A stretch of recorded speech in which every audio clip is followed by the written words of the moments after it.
साल 2017 में दक्षिण अमेरिका के सुदूर क्षेत्र में कुछ किसानों को ऐसे जीवों की मम्मी मिली थी जो इंसानों की कल्पना के अनुसार एलियन जैसे थे। पूरी दुनिया में ये चर्चा थी कि दक्षिण अमेरिका में एलियन के मम्मी मिल गए हैं। हालांकि इसी साल जनवरी में जब पेरू के अभियोक्ता कार्यालय के फोरेंसिक एक्सपर्ट ने इनकी जांच की तो कहा कि नाजका इलाके में पाई गई ये मम्मी कागज, गोंद, धातु और मानव और जानवरों की हड्डियों से बनी थी। लेकिन अब इन्हीं मम्मी पर किए गए एक नए शोध में कहा गया है कि ये एक जैविक जीव थे। अब सवाल उठता है कि अगर ये एक जैविक जीव थे तो ये कौन थे? क्या ये इंसान की एक नई प्रजाति थी या फिर ये सच में दूसरी दुनिया से आए एलियन थे? चलिए आपको इसके बारे में विस्तार से बताते हैं। साल 2017 में जब ये मम्मी मिले तो इन पर किए गए रिसर्च में सामने आया कि इन जीवों की खोपड़ी लंबी थी और इनके हाथों में 3 ही उंगलियां थीं।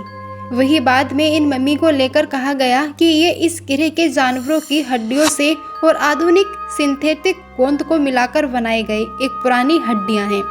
लेकिन अब पेरू के ईका में जो शोध हुआ उन्होंने पुरानी रिसर्च से हटकर बातें कही हैं। यही वजह है कि दुनिया अब नई रिपोर्ट्स के बारे में पढ़कर हैरान है। नई रिसर्च पेरू के ईका में मौजूद वैज्ञानिक संस्थान सेंट एलोयसिस योजांगा नेशनल यूनिवर्सिटी के शोधकर्ताओं ने की है। इस रिसर्च की रिपोर्ट के अनुसार ये नमूने कोई गुड़िया नहीं बल्कि इंसानों की ही तरह मानवीय हैं।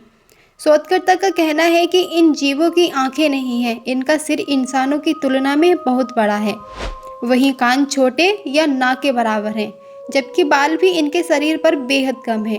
कुल मिलाकर कहें तो टोमोग्राफिक इमेजिंग विश्लेषण से पता चला है कि नमूना एक मानव जैसा शरीर है जिसकी जैविक संरचना इंसानों के समान है।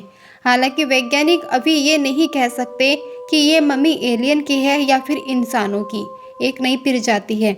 इसके बारे में अभी आगे और भी शोध होंगे। इसके बाद ही पता चल पाएगा कि ये जीव धरती पर ही पाए जाते थे या फिर ये धरती पर कहीं बाहर से आए थे। वीडियो में दी गई जानकारी अच्छी लगी है तो कमेंट के माध्यम से ज़रूर बताएं और वीडियो को एक लाइक करके चैनल को सब्सक्राइब कर लें और साथ ही बेल आइकन बटन दबा दें ताकि आने वाली वीडियो सबसे पहले आप तक पहुंच जाए। धन्यवाद, नमस्कार।